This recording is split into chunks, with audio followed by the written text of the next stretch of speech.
Pro Group Management. Workers' comp that works for you. You are watching Nevada Newsmakers.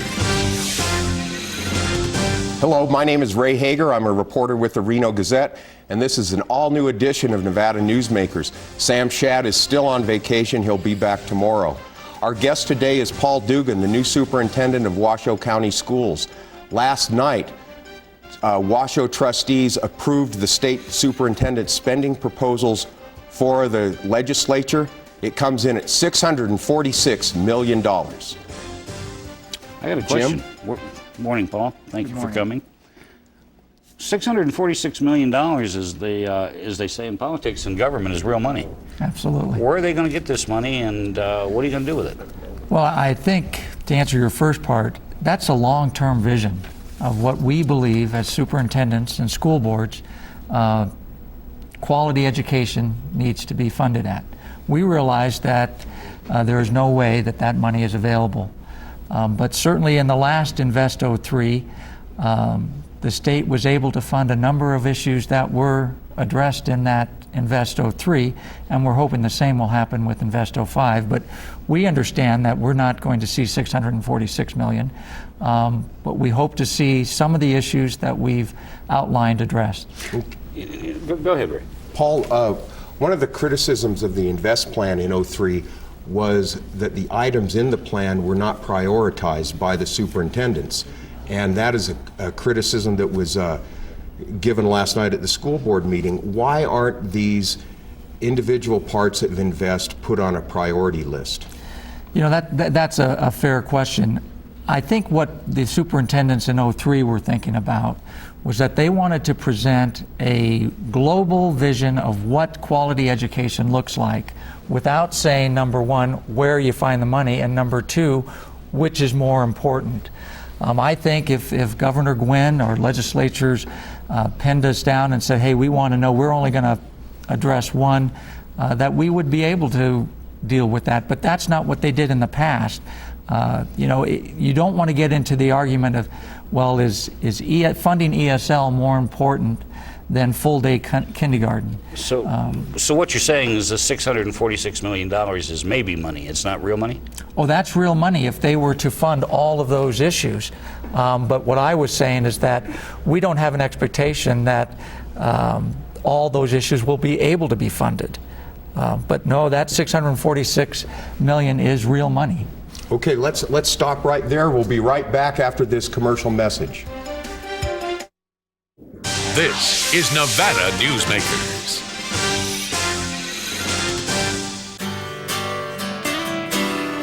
If you think Wells Fargo is only checking accounts, you're not seeing the whole picture.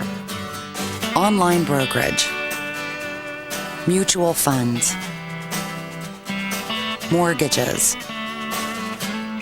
and home equity accounts. So get more than free checking and start reaching your goals today. Now you get the picture. Wells Fargo, the next stage.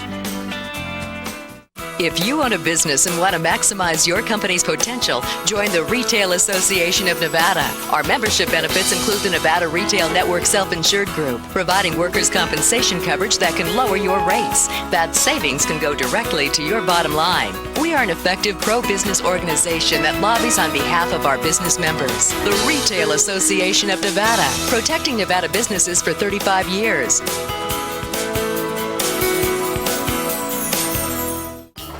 Where do I want to go? Me? Denver. Anchorage, Alaska. Atlanta. Vancouver. Chicago. We can help you get where you need to be or want to be. Reno Tahoe International Airport. Anytime, any place, anywhere. Anywhere? Minneapolis. St. Paul. Over 170 daily flights, non-stop service to 19 cities and connections everywhere else. Reno Tahoe International Airport. Dedicated to moving you. Jupiter. When you need a new employee, how can you be sure who you're really hiring? A background investigation by Employer Links will uncover criminal records, verify the applicant's education, check their credit history and Social Security verification. An investigation will research professional licenses and driver's licenses and let you know why they're unemployed. Hiring the right person shouldn't be a gamble. Call Employer Links. Employer Links, protecting your investment. And now, back to Nevada Newsmakers. Okay, we're back here with Paul Dugan, the superintendent of Washoe County Schools. Jim, take it away, please. I want to ask you the same question that I asked the two ladies that are members of the legislature yesterday when we were talking about education. Representative Jim Gibbons has proposed that we take a certain percentage of Southern Nevada Lands Act, where they sell land in Southern Nevada for huge amounts of money. Currently, education in the state gets 5% of those proceeds. 5% goes to the Clark County Water District, and the rest of it goes to BLM to buy more land that they can't really manage. He's proposed to take that to $35 million, which would put about $200 extra million in real dollars every year into the school systems of this state. And I wondered what your opinion of that is. Well, I'm certainly not familiar with that particular issue, but when you talk about putting more money into education, obviously I'm very positive about that. But I don't have the information and background to know exactly what effect that has in Southern Nevada, but it is clear that the bottom line is that education in Nevada needs to be funded at a higher level than it currently is, and that's my opinion. Is it just money? Because we always get into this money versus accountability issue. I mean, you know, the fact of the matter is the school district, the highest per capita school district per pupil in this country is Washington, D.C., that has the lowest results. The state that spends the lowest amount of money per student in the state is Utah, that has some of the highest results. So it can't all be money, Paul. It's got to be something besides money. And I don't think anyone ever, at least anyone that I work with, is ever concerned about accountability. And we understand that tax dollars are hard to come by and that we have to account for what we're going to do with those dollars, and we have to show results. So I understand that, but you can't be funded at the level that we are and do the programs and have the challenges that we have and not expect or hope for increased funding. Paul, the last couple of days, the Washoe County School District has experienced a historic snowstorm. School has been paralyzed, closed for 2 days. I've had many complaints from parents that said that the school district was not on the ball in the snow removal of the parking lots in the school. They likened it to the school district studied at the Ensenada School of Snow Removal. You didn't have any complaints from kids, did you, right? No, but I mean, is the school district, are they at fault in any way for this paralysis of schools this week in Washoe County? Well, I don't want to use the word fault. This was, as you termed it, an historic snowstorm. And it came at a time also with New Year's Eve and New Year's Day where a number of our employees were unavailable. We have learned a good deal from this, and I need to say that the help that we received from the counties and the cities to help us get the parking lots, which was the big issue for us, removed, was without their help we could not have even opened today. So I really appreciate that. I don't think there would have been any way that we could have done anything differently. And you're open on a late schedule. We are. For this week. We are. I don't think there was anything we could have done differently to not be closed on Monday. I am concerned that we weren't able to open on Tuesday, and staff is you know, obviously they wanted to be open, but we weren't able to be. So we need to look at that. We know another storm is coming. Well, they're forecasting a big storm for this weekend, so what's the game plan for next Monday if they end up with the same kind of storm? If we end up with the same type of storm, we will have crews available and ready starting Thursday, Friday, Saturday, and Sunday. But again, I can't predict what type of snowfall this is going to be. It is very possible that we may need to be closed again on Monday or Tuesday. We won't send kids to school if we don't believe it's reasonably safe. What does this do to end of school things like graduation and testing and all of that? That's got to throw that schedule way off. It will be a challenge. We won't change graduation dates. But we are going to be meeting to look at options. Typically what we've done is added days on at the end of the year. We've also added minutes on before for a number of days in order to make up the time. we're going to look at that and sit down and look at different options and figure out which is the best to meet the needs of everyone. Okay. Not too terribly long ago, the Registrar of Voters suggested, he was on the show here, and he had suggested that perhaps the day of Election Day, since it falls on the day after Labor Day, traditionally in the primary, and that they've had problems in schools, that he suggested that schools be closed that day. I wonder, is that something that you can accommodate, considering that Washoe County had the second to lowest voter turnout percentage-wise in the entire state? We've been approached by them, and we're more than willing to sit down and talk about that option. Anytime you close school, although under this situation it's a little better with Labor Day, you create problems for families. But at the same time, we want to do whatever we can do as a district to help out the voter registration and the voter turnout. So we are willing to sit down and talk about it and perhaps come up with a plan that improves the situation that existed at some of our schools. Okay, one last question. Paul, some of the trustees want to push for impact fees on new home construction to help pay for new school buildings in Washoe County. Do you go along with that? We've talked about that, and I'm not sure that that's accurate, that they're interested in impact fees. What I'm interested in pursuing in the future, and not in this legislative session, is getting together business folks and educators and talk about the possibility of real estate transfer tax. And I'm real interested in pursuing that and starting those discussions relatively soon in preparation for the next legislative session. Okay, that's all we have time for. We'll be back with our pundit panel after this. Nevada Newsmakers, brought to you in part by Sunbelt Communication. Siegfried and Roy presents Darren Romeo. There's magic in his voice, and there's music in his magic. Brilliant young talent like this is very rare. The music of the night. I'm Darren Romeo. Thank you. Unbelievable. Wow. Fantastic. Dinner and show package from $27.95. Call the Eldorado at 786-5700.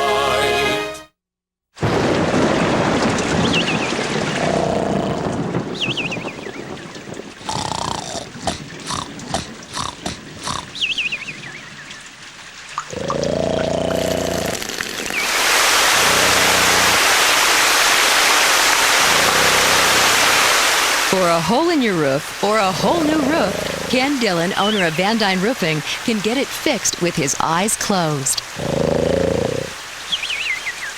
Something spectacular has taken wing not far from Reno or Lake Tahoe, and never far from your mind. An escape of fine dining and legendary golf. Introducing the resort at Red Hawk. And at the center of it all, we've feathered our nest with new villas that have elevated Red Hawk to the status of a premier resort. The Resort at Red Hawk, a beautiful new arrival in northern Nevada.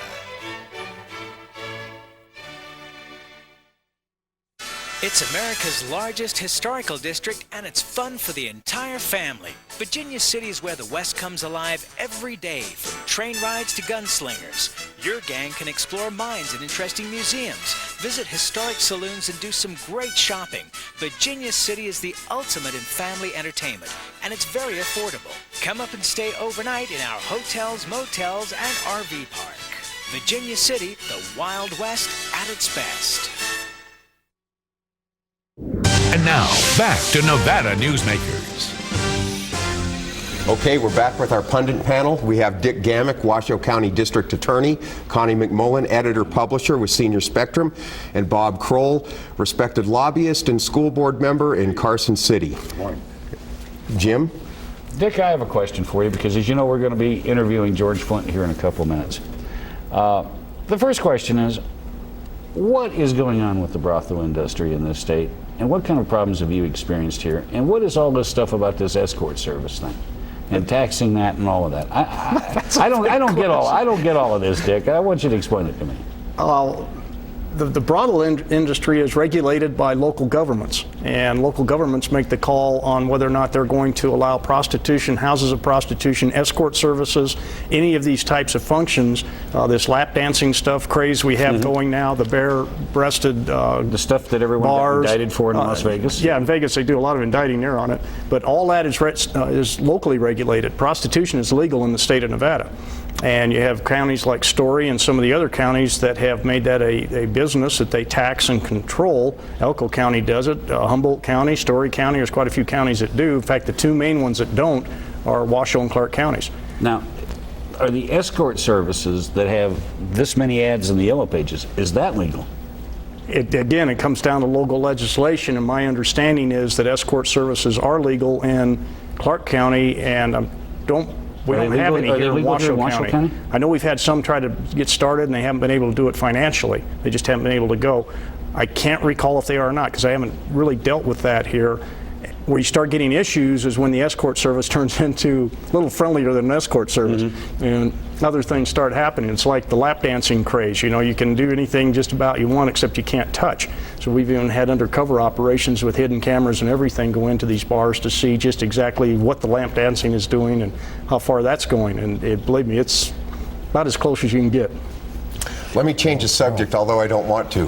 Connie, you're with Senior Spectrum, are you concerned about George Bush's plan to overhaul the Social Security system? I would imagine everybody is concerned about George Bush's plan to overhaul Social Security. There is a real question about how that's going to break down with payroll taxes. The limit is what, $1,300 proposed a year. We don't really know what's going to be proposed until the end of February, but I think everybody has a stake in it, except for the current retirees, and it's going to be a big debate. Harry Reid said that it should be left alone. There was no crisis. Do you agree with that? Well, he's been against that for the past 5 years. I did an interview with him 4 years ago, and he was against any overhaul of Social Security. No, but he said that there is no problem with current problem with Social Security. Yes, he's been saying that all the way along, and data proves that it's okay until 2055. Well, one of the big issues with Social Security, I mean, whether you like privatization or you don't, is the transition cost. And you know, you may have different debates about that, but from my perspective, I'd like to think I'm a deficit hawk, and I don't think this is a time when we need to be encouraging or incurring large transition costs in the $2 trillion arena or area to solve a problem that may be down the road. Unless there's some other funding mechanism. You know, though, the thing with Social Security, I mean, it's solvent allegedly until 2055, and I think probably Dick and I won't have to worry about it in 2055. Well, there's also a report out, Jim, and it came out yesterday by the Office of Congressional Policy Budget that says that if the president used the tax cuts and the overhaul of the Medicare, the new Modernization Act, we could shore up Social Security. Let's call the problem what the problem really is. The problem is not letting people put money into the stock market for Social Security. That is not the problem. You know, that's why they invented things like individual retirement accounts, that they let people do exactly that.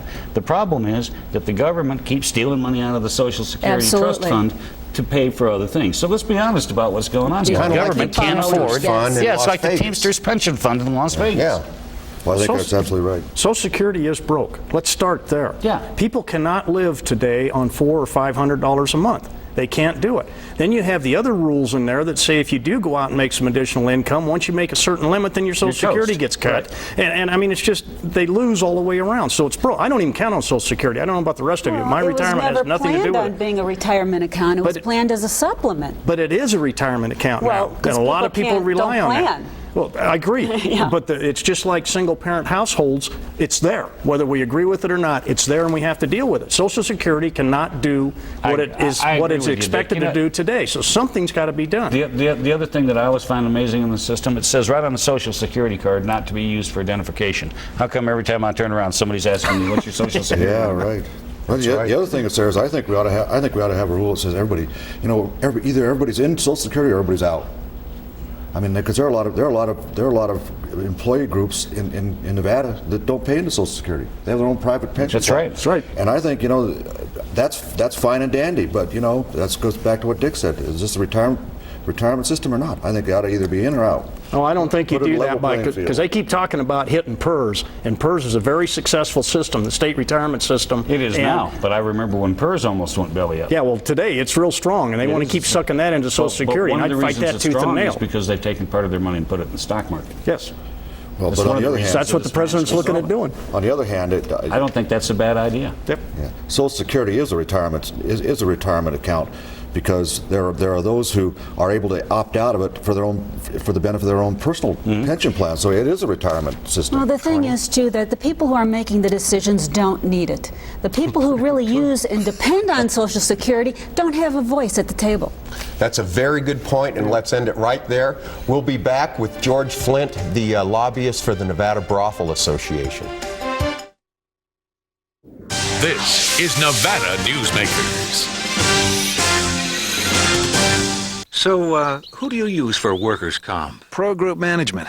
Ah, I've heard some good things about them. Oh, you bet. Employee background checks, safety training, claim seminars. Oh, and here's the great part. If you have an issue, they work for you, not against you. Sounds perfect. And expensive. Well, that's the best part. They saved me 30%. I've heard they've saved others 50%. Works for me. Pro Group Management. Finally, workers' comp that works for you. It's the next best thing to having your own wine cellar. Come to the Bonanza Casino for a first and fine dining, reasonably priced wines. When you dine at Cactus Creek Southwestern Steakhouse, you can also enjoy a fine bottle of wine at just about the same price you'd pay at the Vineyard, Silver Oak, Robert Mondavi, Rombauer, Cape Red, Jordan, and Duckhorn, just to name a few. And at the lowest prices of any restaurant or casino in Northern Nevada. And remember, all fine wines are not in wine cellars. They're in the Cactus Creek at the Bonanza Casino, where locals come to play. And now, back to Nevada Newsmakers. Welcome back. We're here with George Flint, the Executive Director of the Nevada Brothels Owners Association. And George, let me start. You say that better than I do, Ray, so it's all right. It was hard to get out. In the 03 legislative session, there was a lot of talk about taxing brothels and taxing strip clubs. But there was no talk about taxing escort services in Las Vegas, and you contend that the state is really missing out on the real cash cow of the sex industry. Is that correct? Well, the escort services, you call that, and I guess that's as good a name for it as any, is a much bigger business than the brothels are in the state. And in fact, I would guess that they might be 10 times as big as the brothels. It isn't quite fair to say that there was no conversation about it. Both Senator Titus and Assemblywoman June Giuliani wanted to address the matter.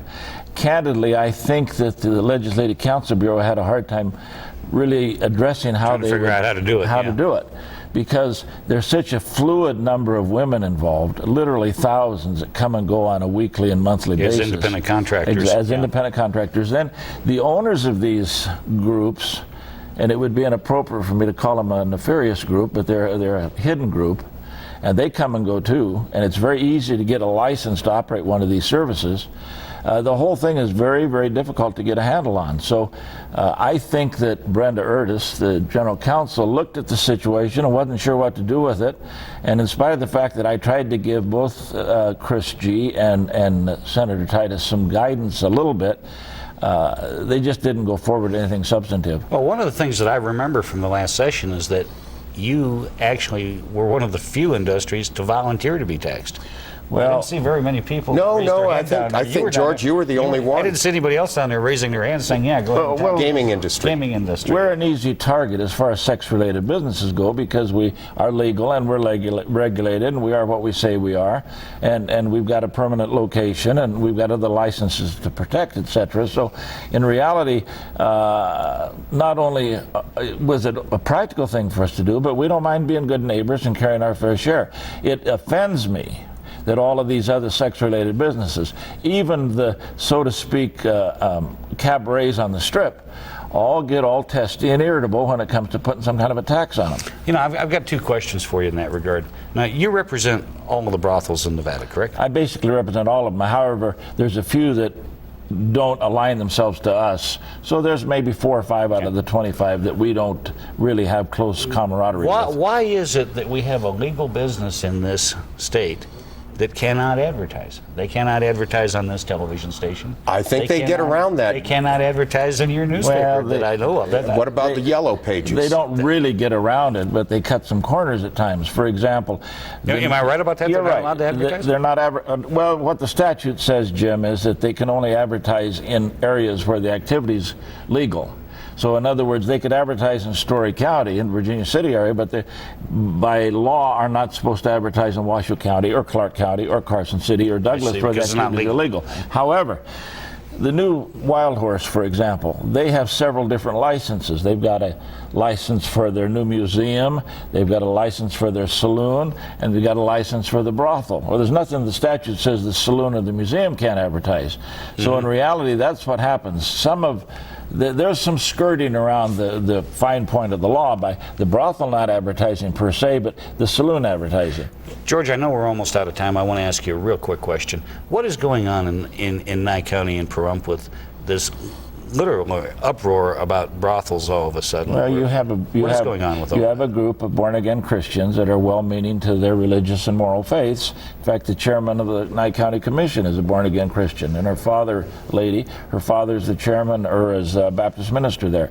And they've got a small but very noisy group that are have just set their sights. They're going to target us and eventually bring the matter before the argument's people. Been made that the brothels are not bringing in the revenues to the local governments that they used to. Well, do you agree with that argument? I don't believe that's true, but I think that particular group, if you brought in tons of gold, they wouldn't be particularly happy. They may say that that's the case, but it goes beyond that. It's just the fact that they've got an agenda that this is an immoral activity from their perspective, and so no matter what we do or how we case our product, we're still going to have problems in that county. Well, is business better than it was or worse than it was? Status quo. Okay, let's stop right there. That was George Flint with the Nevada Brothel Owners Association. Thank you for watching today. Thanks for coming, George. This is Nevada Newsmakers. Where do I want to go? Me? Denver. Anchorage, Alaska. Atlanta. Vancouver. Chicago. We can help you get where you need to be or want to be. Reno Tahoe International Airport. Anytime, any place, anywhere. Anywhere? Minneapolis. St. Paul. Over 170 daily flights, non-stop service to 19 cities and connections everywhere else. Reno Tahoe International Airport. Dedicated to moving you. Jupiter. When you need a new employee, how can you be sure who you're really hiring? A background investigation by Employer Links will uncover criminal records, verify the applicant's education, check their credit history and Social Security verification. An investigation will research professional licenses and driver's licenses and let you know why they're unemployed. Hiring the right person shouldn't be a gamble. Call Employer Links. Employer Links, protecting your investment. Thank you for watching today. Sam Shad will be back tomorrow with Congressman Jim Gibbons. Well,